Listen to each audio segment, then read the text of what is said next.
우리 이 새벽에 함께 나눌 말씀은 이사야서 4장의 말씀입니다. 함께 나눌 말씀은 이사야 4장의 말씀, 우리 1절부터 우리 마지막 절까지 말씀을 한 절씩 교독하시면서 보겠습니다.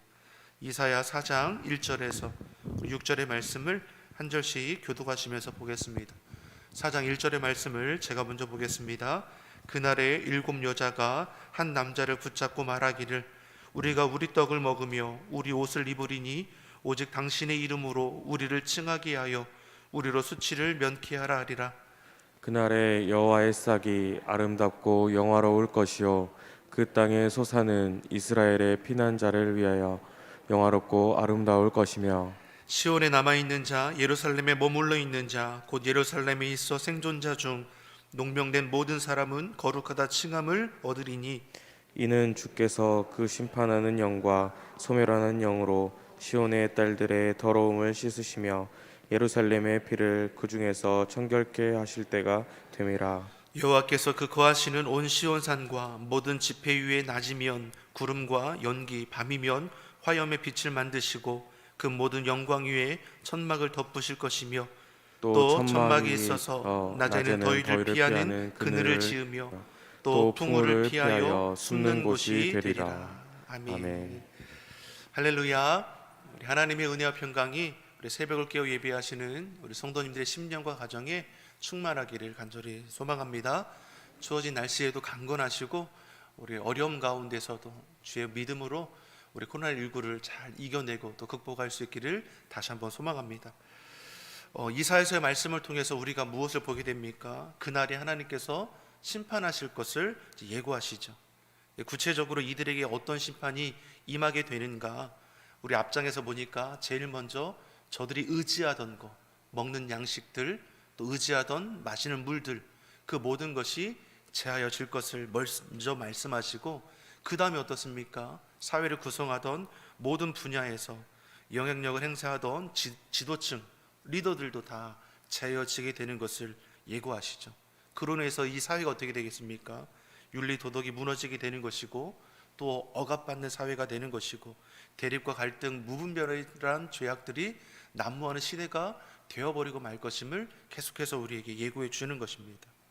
여전히 저들의 언어와 행위는 하나님을 대적함으로 돌이키지 않았을 뿐만 아니라 그날에 자신들이 행한 대로 피할 수 없는 심판을 받게 될 것을 예고하십니다. 그러나 그날에 어떻습니까? 의인된 자들은 죄 가운데 타협하지 않고 끝까지 믿음을 지키는 자들은 자신들이 행한 그 열매를 거두게 되는 소망의 날이 된다고 말씀하는 것이죠. 심판은 무엇입니까? 하나님께서 회복해야 하실 전제를 우리에게 분명히 말씀해 주시는 것이죠. 결코 피할 수 없는 심판이 이들에게 계속해서 예고가 됩니다. 유다 백성들이 할 것은 무엇입니까? 하나님께서 기다려 주실 때에, 하나님께서 끝까지 저들을 붙들고 계실 때에 돌이키는 것이 저들의 할 수 있는 부분들인 것이죠. 근데 어떻습니까? 우리 앞장 3장 13절의 말씀을 보면 여호와께서 변론하러 일어나심에 백성들을 심판하려고 서시도다. 변론하자, 다시 말하면 무엇입니까? 저들과 함께 따져보자는 것을 우리에게 말씀하는 것이죠. 1장 18절 말씀에도 똑같은 말씀하지 않았습니까? 오라 우리가 서로 변론하자. 바로 잡자는 것이죠. 하나님께서 그날에 바로 잡을 것입니다. 하나님께서 기회 주실 때에 돌이킬 것을 우리에게 분명히 말씀하는 것이죠. 분명 유다 백성들은 하나님께 택함받은 백성들입니다. 하나님께서 이들의 보호자가 되어주셨고 구원자가 되어주셨습니다. 이로 인해 이들이 얻었습니까? 풍성한 복을, 번영함을 누리는 것을 우리는 알아야 하는 것이죠. 그러한 하나님의 은혜를 당연한 것으로 여기고 자신들이 지켜 행할 언약은 등한시하게 되어오는 것입니다. 하나님의 은혜를 누리면서도 그 은혜를 베푸신 하나님의 뜻에 대해서는 철저히 외면하는 삶을 살아가는 것이죠. 그럼에도 하나님께서 참아주시고 기다려주셨다라는 것입니다. 이사야 선지자를 통해서 분명히 심판이 예고되지만 결국 이들을 포기하지 않으시는 하나님의 사랑을 그 안에서 우리는 발견해 볼 수 있는 것입니다. 그러나 여전히 유다 백성들은 어떻습니까? 아니란 모습이죠. 그날에 먹을 양식과 물이 제하여질 것이고 사회는 무너지게 될 것이고 가진 모든 것들은 다 잃어버리게 될 것이 선언되었습니다. 하나님께 받은 풍성한 복과 번영함으로 온갖 것으로 사치를 누리고 가증행했습니다. 모든 것들은 오히려 수치와 부끄러움의 이유가 될 것이고 성읍과 땅은 황폐해지게 될 것입니다. 그날에 이루어질 일이 바로 이러하다라는 것이죠. 사랑하는 성도 여러분, 하나님은 공의로운 분이십니다. 자신들의 백성을 사랑하시고 끝까지 돌이키기를 기다려 주십니다. 그러기에 죄의 문제를 해결함을 받아야 하는 것이죠. 우리는 죄를 너무나 가볍게 여길 때가 많이 있습니다. 그리고 스스로에 대해서 너무나 관대하게 여기는 것입니다. 그러나 죄의 싹은 사망이라 분명히 말씀합니다. 죄는 치명적인 결과를 초래하는 것입니다. 그래서 어떻게 합니까? 끊어내야 합니다. 이사야 1장 18절에서도 하나님께서 우리에게 주신 말씀이 무엇입니까? 너희 죄가 주홍 같을지라도 눈과 같이 희어질 것이고 진홍같이 붉을지라도 양털같이 되리라 말씀해 주셨습니다. 하나님은 진실함으로 자신의 죄를 회개하여 돌이킨다면 그 죄가 아무리 흉악할지라도 능히 깨끗게 하실 것을 우리에게 약속해 주신 것입니다. 다시 말해 하나님은 용서하지 못할 죄가 없으십니다. 하나님은 저들을 즉시로 심판하지 않으셨습니다. 남유다가 망하기까지 하나님은 수많은 선지자를 통해 저들을 돌이키도록 이끄셨습니다. 마지막에는 예레미야 선지자를 통해 최후의 통첩까지도 저들에게 내리시죠. 그러나 여전히 남유다는 듣지 않습니다. 결국 그들은 하나님의 징계의 도구로 세운 바 되는 이 바벨론에 의해서 결국 망하게 되는 것이죠. 실제 남유다가 바벨론에 의해 망하게 될 때 오늘 본문에서 예고된 대로 온 유다 성읍들은 다 불타고 회파당하게 됩니다. 예루살렘은 황폐하게 되고 저들이 가진 모든 것은 다 잃어버리게 되고 수많은 사람들이 다 죽고 포로로 끌려가게 됩니다. 남유의 남은 자들은 말씀에서 기록된 대로 과부와 아이들밖에 남지 않는 것이죠. 이어서 1절의 말씀도 연결되는 부분입니다. 우리 4장 1절의 말씀을 우리 같이 한번 읽어보겠습니다.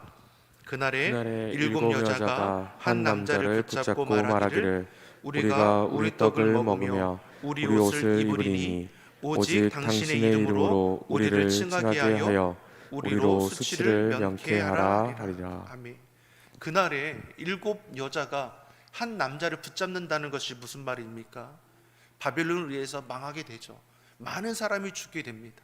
그러니까 7 여자가 무엇입니까? 한 남자를 붙들고 자신들의 남편이 되어달라 지금 이 이야기하고 있는 겁니다. 그만큼 수많은 사람이 그날에 죽게 될 것이고 너희들은 홀로 남게 될 것임을 예고하고 있다라는 것이죠.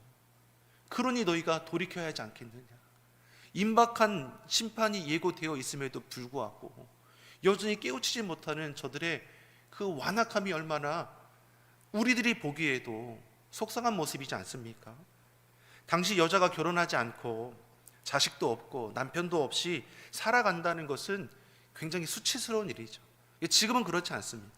당시만 해도 그렇죠. 우리 예전에 할아버지 할머니 시대 그 이후의 시대에 보더라도 어떻습니까? 결혼하지 않는 거, 자식이 없는 거 얼마나 큰 수치와 또 죄라고 여기지 않았습니까? 유다 당시는 더 그랬죠.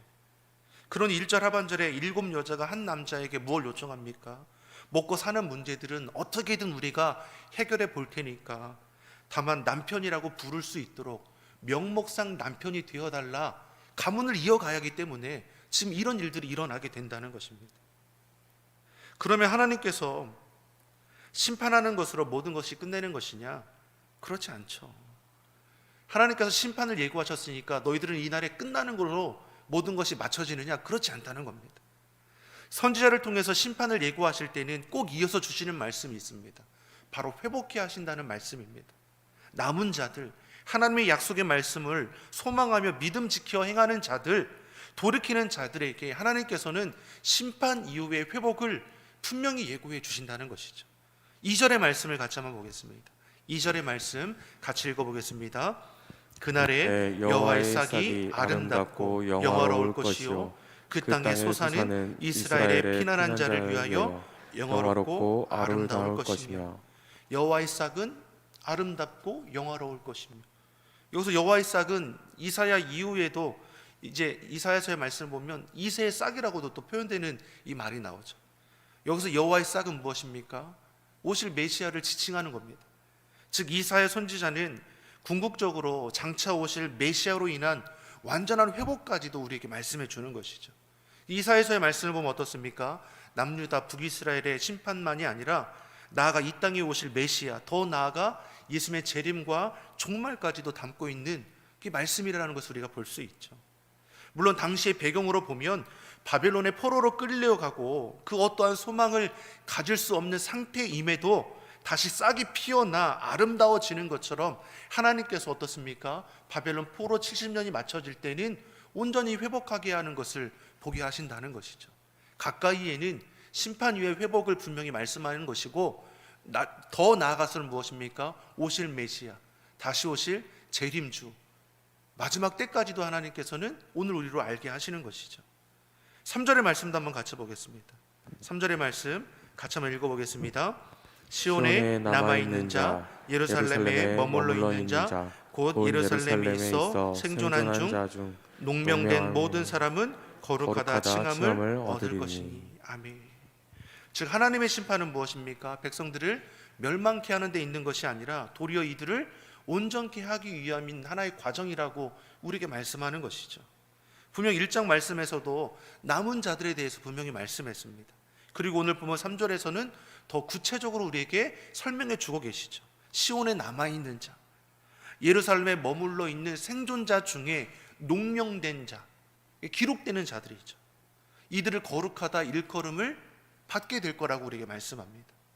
생존자 중에 거룩하다 칭함을 얻는 자들이 기록된다는 것은 무엇입니까? 누가 기록하는 것입니까? 하나님께서 그러한 자들을 기억하신다라는 것이죠.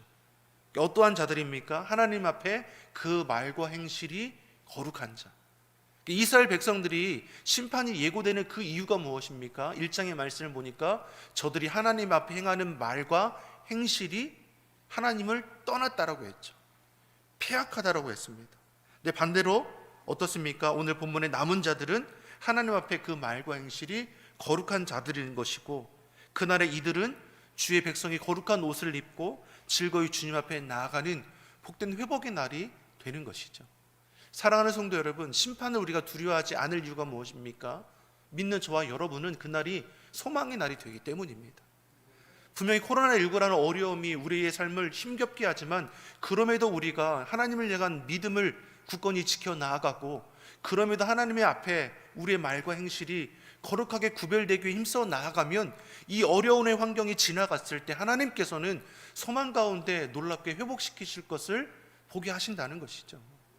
즉 악인은 행한 대로 그 결과를 그대로 받고, 의인도 마찬가지죠. 저들이 행한 대로 보응을 받는다는 것이죠. 사랑하는 성도 여러분, 우리 말과 행실이 거룩하기를 예수님의 이름으로 소망합니다. 우리 하나님께서는 계속해서 말씀하시죠. 내가 거룩하니 너희도 거룩해라. 우리가 하나님 앞에 거룩하게 살아갈 수 있는 이유는 우리가 하나님의 은혜를 입은 자들이기 때문입니다. 노아를 가리켜 의인이라 하고 당대의 완전한 자라 했습니다. 근데 그 앞절을 보면 노아에 대해 말씀하기를 노아는 여호와의 은혜를 입은 자더라 라고 기록합니다. 즉 노아가 하나님의 은혜 가운데 그 의인된 삶을 살아갈 수 있었다라는 것이죠. 즉 의인과 은혜와 행실은 함께 가는 것을 우리가 볼 수 있습니다. 은혜는 받았는데 행실에 따라오지 못한다면 본문의 이스라엘 백성들처럼 죄 가운데 빠지게 되는 것입니다. 반면에 아무리 행실이 거룩하다 할지라도 하나님의 은혜가 빠진 자라면 결국 신약에 나오는 서기관과 바리새인들처럼 외식하는 자와 같을 뿐이라는 것이죠. 즉 어떻습니까? 받은 은혜를 가지고 우리의 말과 행실이 거룩하게 나아갈 수 있는 수고가 우리 안에 있어야 한다는 것입니다. 사랑하는 성도 여러분, 우리가 받은 은혜를 결코 잃어버리지 않고 그 은혜 가운데서 믿음 지켜 나아갈 수 있기를 예수님의 이름으로 축원합니다. 남은 자 중에 거룩하다 칭함을 받는 자들 어떤 일이 일어납니까? 우리 4절의 말씀을 같이 한번 읽어보겠습니다. 4절의 말씀 우리 같이 읽어보겠습니다. 이는 주께서 그 심판하는 영과 소멸하는 영으로 시온의 딸들의 더러움을 씻으시며 예루살렘의 피를 그 중에서 청결케 하실 때가 됨이라. 아멘. 저들을 어떻게 하십니까? 깨끗게 하실 것을 말씀합니다. 구원의 때, 회복의 때를 말씀하는 것이죠. 회복케 하는 방법이 어떠합니까? 심판하는 영과 소멸하는 영으로 저들의 더러움을 깨끗게 하신다라고 말씀합니다. 우리를 새롭게 하여 거듭나게 하시는 것입니다. 물론 이 과정이 죄인들에게는 고통스러운 날이 될 것입니다. 왜냐하면 우리 안에 더러운 죄짐이 다 태워야 하고 잘못된 것에 대한 대가를 우리는 받아야 하기 때문입니다. 사랑하는 성도 여러분, 그러기에 우리가 어떻습니까? 믿음 지켜 살아가는 것이 잘하는 것입니다. 마지막 때가 되어서 두렵고 떨림으로 살아가는 삶이 아니라 내가 삶의 자리에서 늘 구별되게 살아가기 위해서 힘써 나아가는 것이죠. 사랑하는 성도 여러분, 예수님께서도 산상순을 통해서 우리에게 말씀하신 것 무엇입니까? 너희가 하나님의 나라 백성이라는 것을 기억하며 살아가는 것이죠. 마태복음 5장부터 해서 쭉 산상순을 통해서 제일 먼저 말씀하는 것이 무엇입니까? 너희들이 이러한 자가 되었으면 좋겠다 하면서 팔복의 말씀을 주지 않습니까? 심령이 가난한 자가 되어서 모든 일에 하나님을 의지하는 자가 되라는 것이죠. 하나님의 아픔에 동참할 수 있는 애통함을 가진 자가 되고 고집과 욕심을 내려놓는 온유함을 갖기를 원하는 것이고 하나님의 뜻이 이 땅에 이루어지기를 원하는 그 목마름이 너에게 있기를 우리를 원하시죠. 이웃의 아픔에 안타까울 줄 아는 긍휼함이 있어야 하고 두 마음을 품지 않는 청결함, 사랑과 용서의 마음으로 화평을 이루어가는 자가 되어야 하는 것이고 하나님의 뜻의 행함에 있어서 핍박도 손해도 감수할 수 있는 자가 복이 있는 자 말씀하며 너희가 그러한 복 있는 자가 되라고 우리에게 계속해서 말씀하는 이유가 무엇입니까? 너가 이 땅에 구별된 자가 되라는 것이죠. 세상의 소금과 빛이 되라 우리에게 분명히 말씀하시는 것입니다. 사랑하는 성도 여러분, 믿는 저와 여러분이 삶의 자리에서 하나님의 자녀된 자로서 더 사랑하는 자가 되길 바랍니다. 내가 더 위로자가 되고 섬기는 자가 되고 수고하는 자가 되고 헌신하는 자가, 내가 더 눈물로 기도하는 자가 될 수 있기를 다시 한번 소망합니다. 그리스도인답게 살아가는 것은 결코 내 삶의 올무가 되거나 멍해가 되는 것이 아니라 이것이 하나님께 참 기쁨이 되는 삶임을 우리는 결코 잊어서는 안 될 것입니다. 하나님의 회복과 구원의 때를 오늘 본문을 어떻게 표현합니까? 5절과 6절의 말씀입니다. 5절과 6절의 말씀 우리 같이 한번 읽어보겠습니다. 여호와께서 그 거하시는 온 시온산과 모든 지폐 위에 낮이면 구름과 연기, 밤이면 화염의 빛을 만드시고 그 모든 영광 위에 천막을 덮을 것이며 또 천막이 있어서 낮에는 더위를 피하는 그늘을 지으며 또 풍우를 피하여 숨는 곳이 되리라. 아멘. 하나님께서 출애굽한 이스라엘 백성들에게 광야에 거할 때 낮에는 구름 기둥으로 밤에는 불 기둥으로 인도하여 보호하신 때를 연상하게 하는 말씀입니다. 즉 그날에 자신의 백성을 향한 완전한 인도하심과 보호하심으로 지키실 것을 약속하는 것이죠. 더위도 추위도 그 어떠한 위협에도 상치 않게 하시고 해함도 없게 하실 것을 말씀하고 계십니다. 어떻게 보면 바벨론 포로에서 귀환할 때 오늘 본문의 말씀처럼 이들에게는 제2의 출애굽이라고 할 수 있는 때일 것입니다. 출애굽의 한 그 은혜가 이들이 바벨론에서 포로됐을 때 다시금 회복해 되는 그 제2의 출애굽의 모습을 우리로 보이는 것이죠. 즉 하나님께서 이들을 통해 놀라운 구원의 역사를 다시 행하실 것을 지금 선언해 주고 계시는 것입니다. 사랑하는 성도 여러분, 하나님은 무엇입니까? 심판으로 끝장내고자 하는 것이 아니라 회복의 길로 인도하기 위해서 심판의 과정을 지나가게 하신다는 것이죠. 이 심판이 어떻습니까? 죄인들에게는 영원한 형벌에 떨어지는 날이 되겠지만 믿는 자들, 돌이키는 자들, 주님 앞에 나오는 자들에게는 소망이 되는 날이라고 분명히 우리에게 말씀합니다. 사랑하는 성도 여러분, 저와 여러분은 하나님의 자녀된 자로서 소망 가운데 나아가는 삶을 살아가지 않습니까? 끝까지 우리가 주의 은혜의 말씀을 잊지 않고 우리 말과 행실이 하나님 보시기에 거룩하다 구별되어서 이 땅 가운데서도 주의 자녀로 거룩하게 살아가다가 주님 부르시는 그날에 더욱더 그 영광에 참여하는 삶이 되기를 예수님의 이름으로 소망합니다. 이를 위해서 여러분 주어진 그 삶의 자리에서 내가 하나님의 자녀된 자인 것을 결코 잊어버리지 마시고 예수님께서 말씀하신 것처럼 이 땅 가운데 소금의 빛의 사명을 온전히 감당할 수 있기를 예수님의 이름으로 축원합니다. 기도하겠습니다. 사랑의 하나님 아버지, 크고 놀라운 사랑으로 우리를 구원하여 주시고 자녀 삼아 주심을 감사합니다. 하나님의 자녀로서 이 시대를 구별되게 살아가게 하여 주시옵소서.